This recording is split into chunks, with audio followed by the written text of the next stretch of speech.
साथियों, फिल्म जिस तरीके से बयां करती है इसमें बहुत सारा अभी हिस्सा ऐसा है जो छूट गया है। हम ये जानते हैं कि 50 मिनट में किसी मूवमेंट को कवर करना किसी के लिए भी बहुत मुश्किल है। ऐसे में अगर इस देश के भीतर अगर हम लोग माली पर्वत को बेस बना करके देखें तो ऐसे हजारों लोकेशंस ऐसी है इस देश के भीतर जहां पर कि लोग खास करके आदिवासी अपने जल जंगल जमीन को बचाने के लिए, अपनी इज्जत और आबरू को बचाने के लिए लड़ाई लड़ रहे हैं। इस देश के भीतर आदिवासियों की ये जो लड़ाई है सिर्फ ऐसा नहीं है कि माली पर्वत से शुरू हुई थी। इससे बहुत पहले आप याद कीजिए तो पता चलेगा कि जब अंग्रेजी हुकूमत यहां पर आई थी और अंग्रेजी हुकूमत ने सबसे पहले यह काम करना शुरू किया था, जंगलों को अपने कब्जे में लेकर के वहां से मुनाफा कमाने की कोशिशें शुरू की थी और इसीलिए रिजर्व फॉरेस्ट का कॉन्सेप्ट आया था। इसीलिए आपका फॉरेस्ट एक्ट से लेकर के तमाम तरीके की जो है लीगल प्रोविजंस बनाए गए थे अंग्रेजी हुक्मरानों के द्वारा। आदिवासियों को जंगल से बेदखल करने का सिलसिला भी उसी दौर में शुरू किया गया था। ऐसे में हम लोग देखते हैं कि माली पर्वत तक वो लड़ाई चल रही है। माली पर्वत अगर हम लोग देखें तो उड़ीसा के भीतर 2003 से ये प्रोजेक्ट चल रहा था हिंडाल्को का। 44 गांवों के भीतर ये पूरा का पूरा मामला केवल एक प्रोजेक्ट है जहां हजारों की तादाद में आदिवासियों को जो है वहां से डिस्प्लेस किया जा रहा है। आप याद कीजिए माली पर्वत से पहले भी और भी जगहों पर उड़ीसा के भीतर लड़ाई चल रही थी। नियमगिरी की पहाड़ को बचाने की लड़ाई हम सबको बहुत अच्छे से याद है।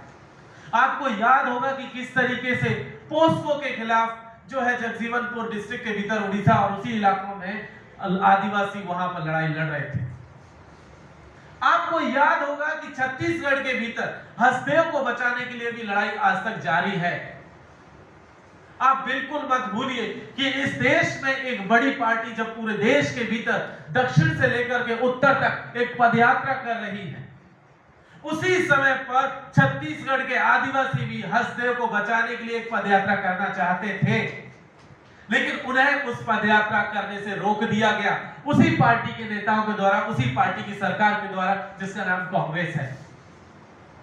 ये बिल्कुल मत भूलिए कि जब हम लोग यहां पर बात कर रहे हैं उसी समय पर हमारे देश का हुक्मरान कहता है कि इस देश की एजेंसियों को बंदूक वाले नक्सलियों के साथ साथ कलम वाले नक्सलियों को भी ठीक से इलाज करने की जरूरत है, उनको भी ठीक से ट्रीटमेंट देने की जरूरत है, उनका भी ख्याल रखने की जरूरत है।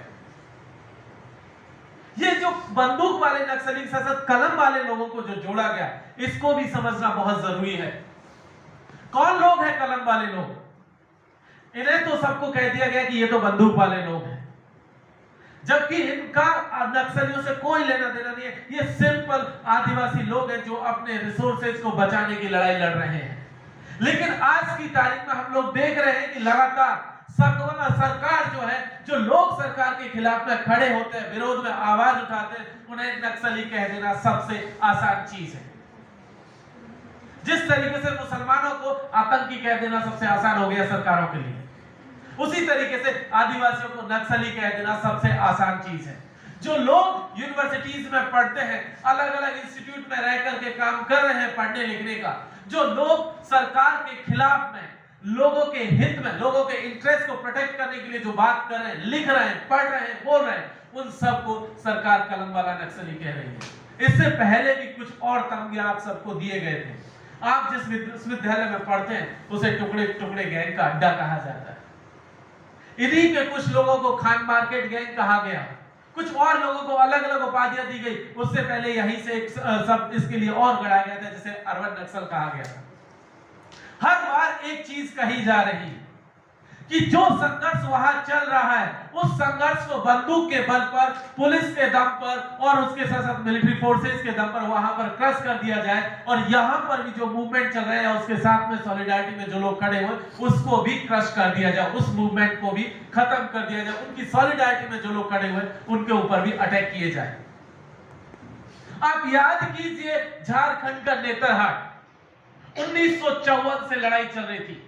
1954 से आजादी के कुछ समय बाद से वो लड़ाई शुरू हुई थी नेतरहाट के जंगलों को बचाने के लिए।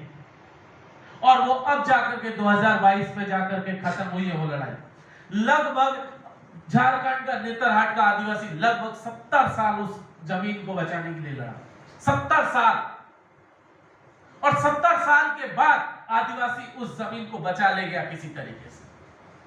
लेकिन उसके साथ साथ सिलगेर का आदिवासी आज फिर से वहीं पर खड़ा हुआ है। नेतरहाट के बाद सिलगेर शुरू हो चुका है। सिलगेर के भीतर क्या हो रहा है, पुलिस आती है, मिलिट्री का कहना है कि हम यहां पर कैंप लगाएंगे क्योंकि हमें डेवलपमेंट करना है। और हम लोग जानते हैं कि वो डेवलपमेंट किस तरीके का, किसके लिए डेवलपमेंट है।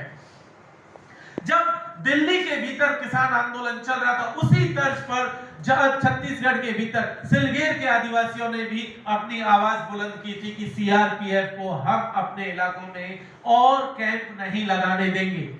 ये वही छत्तीसगढ़ है जो इस देश के भीतर अगर आप देखेंगे तो सबसे ज्यादा मिलिट्राइज्ड जोन में से एक है, या सबसे ज्यादा आर्मी पुलिस के लोग भरे हुए हैं।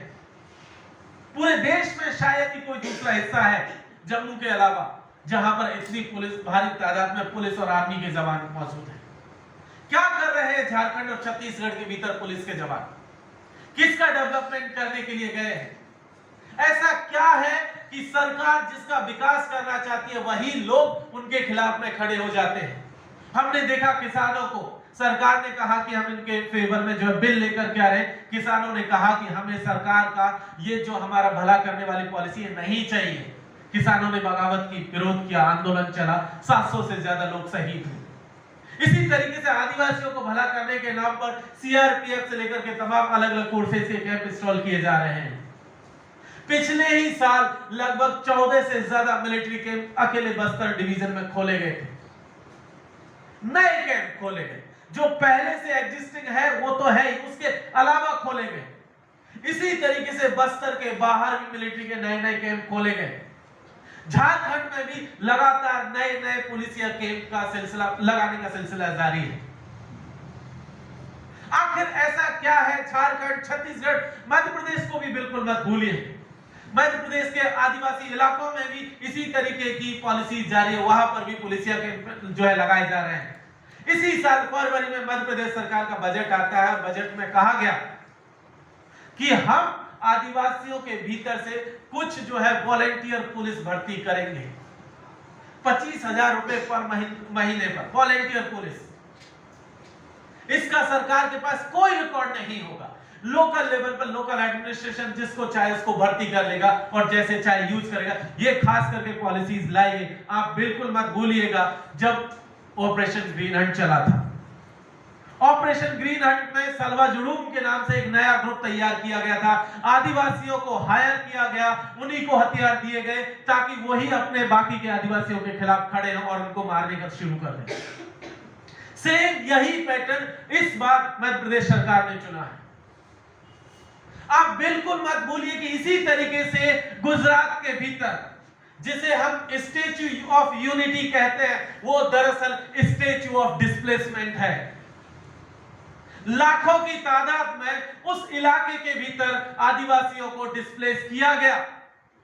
जिस पार्क को पटेल की स्टैच्यू की बगल में तैयार किया जाएगा कि ये विजिटर्स के लिए पार्किंग होगी, ये पार्क होगा, ये फूड कोर्ट होगा, वो सारी की सारी जमीनें जब आप इस देश के भीतर कोरोना से लड़ाई लड़ रहे थे तब वहां से उन जमीनों को खाली कराया गया, उन आदिवासियों को वहां से खदेड़ा गया।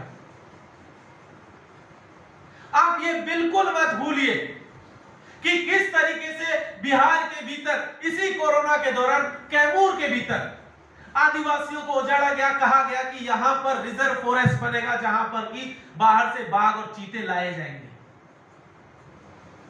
और हजारों आदिवासियों को वहां से बेदखल कर दिया गया। आप जब ये सब बात करें तो बिल्कुल मत भूलिए मध्य प्रदेश का कूनो, जहां पर कि अभी कुछ दिनों पहले कुछ चीते वगैरह कुछ लाए गए थे, कुछ जानवर विदेश से लाए गए थे। क्या किया गया उन सब के नाम पर?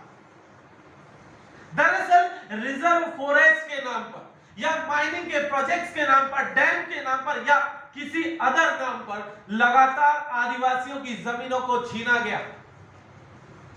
जब इस देश में तमाम तरीके का क्राइसिस चल रहा था तब इस देश की सरकार इसी साल फरवरी और मार्च के भीतर एक और जो है अमेंडमेंट लेकर के आती है, फॉरेस्ट राइट एक्ट के भीतर।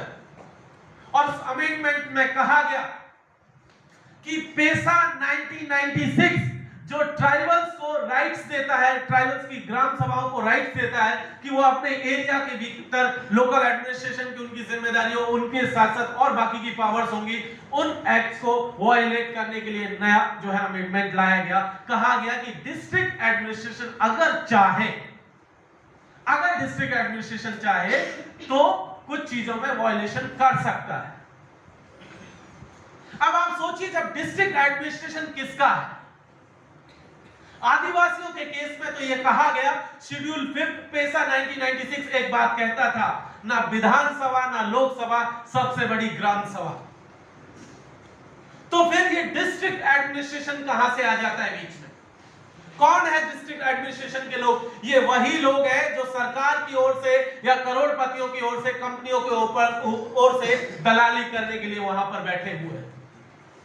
ये दलाल लोग हैं दरअसल, जो आदिवासियों की जमीनों को छीन रहे हैं और पूंजीपतियों को मुनाफा कमाने के लिए दे रहे हैं, और उस बीच में ये दलाली करके अपना पेट भर रहे हैं। हमने देखा कि पेसा 1996 के भीतर ग्राम सभाओं का परमिशन था। ग्राम सभाओं की ये जो है होता था कि हर साल मीटिंग्स होगी, अगर कोई डिसीजन होगा तो ग्राम सभा की मीटिंग कॉल की जाएगी। और आप देखिए कि किस तरीके से पुलिस के द्वारा ग्राम सभाओं में ग्रामीण लोगों को, आदिवासियों को जाने से रोका गया। ये पहली बार नहीं है। इस देश के पूरा का पूरा शेड्यूल 5 एरिया में आप जाकर के चले जाएंगे तो इसी तरीके से ग्राम सभाओं में आदिवासियों को जाने से लगातार रोका जाता रहा है। बिल्कुल मत भूलिए कि फर्जी ग्राम सभाएं भी क्रिएट की गई इसी लोकल एडमिनिस्ट्रेशन के द्वारा, जिसके पास अभी नया अमेंडमेंट जो एक्ट है वो पावर देता है। ये भी हमें बिल्कुल नहीं भूलना चाहिए कि फर्जी ग्राम सभाओं में ऐसी फर्जी मीटिंग्स हुई, ऐसी मिनट्स बनाई, खास करके हसदेव के केस में, कि जो लोग 2015 में 2017 में मर गए थे, 2019 में लोकल एडमिनिस्ट्रेशन ने उन कागजों पे साइन करवा लिए जो 2019 में मिनट्स बनी थी। जो लोग 2015 में मर गए, जो 2017 में मर गए, उनके साइन 2019 की मिनट्स में हैं। और ये सब ऐसा नहीं है कि दुबई छुपे हो रहा, किसी को पता नहीं है, सबको पता है। हाई कोर्ट के भीतर एफिडेविट सबमिट किया गया कि सर ऐसा चल रहा है, महोदय देख लीजिए। लेकिन क्या किया हाई कोर्ट ने? आज तक कोई सुनवाई नहीं हुई। लोकल एडमिनिस्ट्रेशन को जब पता चला कि फर्जीवाड़े की पोल खुल चुकी है, उन्होंने कहा कि 2019 की जो मीटिंग की मिनट्स है उनको हम कैंसिल करते, नई मिनट्स बना लेते, नई मीटिंग कर लेते, क्योंकि एक का पर्दाफाश हो गया था। अब नई मिनट्स बन चुकी है, नई मीटिंग हो गई, 2022 में हो गई, लेकिन खेल लगातार जारी है। आप ये देखिए कि हसदेव के भीतर जो जंगल काटा गया, जो बड़े बड़े सैकड़ों साल पुराने पेड़ काटे गए, एक एक पेड़ की कीमत अडानी की तरफ से 150 रुपया दी गई। आप अपनी बालकनी में लगाने के लिए अगर कोई पौधा भी लाएंगे पॉट में, वो भी 150 रुपए में नहीं आता। आपके गार्डन में लगाने के अगर कोई छोटा सा भी प्लांट किसी भी चीज का ले आए, 150 रुपए में वो भी नहीं आएगा। जिसमें आप देखेंगे कि सैकड़ों साल पुराने पेड़ों को, महुआ का पेड़ है, साल का है, तमाम तरीके के पेड़, 150 रुपए मुआवजा दिया गया सरकार की तरफ से। सरकार ने कहा है कि हमने सिर्फ 8000 पेड़ काटने की अनुमति दी है और जंगल हजारों हेक्टेयर का है, सारा काट दिया गया। सरकार के ऑफिशियल रिकॉर्ड कहते हैं सिर्फ हमने 8000 पेड़ कटवाए हैं, हजारों हेक्टेयर का जंगल काट दिया गया। पूरा हसदेव 1,70,000 हेक्टेयर का जंगल है, अकेला एक प्रोजेक्ट। आप याद कीजिए हसदेव की कहानी क्या है। हसदेव का जंगल राजस्थान सरकार को दिया गया था कि वो यहां से बिजली प्रोड्यूस करेगी। राजस्थान सरकार, छत्तीसगढ़ का जंगल राजस्थान सरकार को दिया गया, और 2 साल पहले, 3 साल पहले राजस्थान सरकार, छत्तीसगढ़ सरकार और सेंट्रल गवर्नमेंट तीनों मिलकर के एक एमओयू साइन करती है और उस एमओयू में कहा गया कि राजस्थान सरकार अपना कॉन्ट्रैक्ट जो है अडानी को देगी। वो इलाका SEZ केंद्र सरकार ने डिक्लेयर किया गया। जिस पार्टी का मुखिया पार्लियामेंट के भीतर ये आरोप लगाता है सरकार के ऊपर कि ये दो लोगों के लिए काम कर रही है सरकार, उस पार्टी की खुद की सरकार छत्तीसगढ़ और राजस्थान के भीतर उसी अडानी के लिए जंगल दे रही है। ये बिल्कुल मत भूलिए कि इसी कोविड के दौरान आपका राजस्थान के भीतर CNG पंप लगाने का ठेका भी अडानी को दिया गया। खुद राजस्थान की सरकार ने दिया, कांग्रेस की सरकार ने दिया। अभी पिछले महीने मैं कुछ इधर साउदर्न राजस्थान की तरफ हम लोग गए थे। आप विश्वास नहीं करेंगे, नदी का पानी रोक करके या पानी को पहले डाइवर्ट किया गया और ज्यादातर पानी को रोक दिया गया और नदी के पेटे में कम से कम किलोमीटर अंदर सुरंग बना दी गई, उसके नीचे से माइनिंग कर ली। रिवर का जो फ्लो है उसको ही रोक दिया गया, उसको डाइवर्ट कर दिया गया पानी को, और उस पूरे के पूरे चैनल में जो है किलोमीटर अंदर तक सुरंग बना करके जो मटेरियल था सब निकाल लिया गया। किसने किया? माइनिंग कंपनीज ने किया। और ये ऐसा नहीं है कि कोई एक सरकार कर रही है, सारी की सारी सरकार कर रही है। और आज की तारीख में सरकारों का जो काम है दरअसल एक ही काम है, वो है दलाली करना।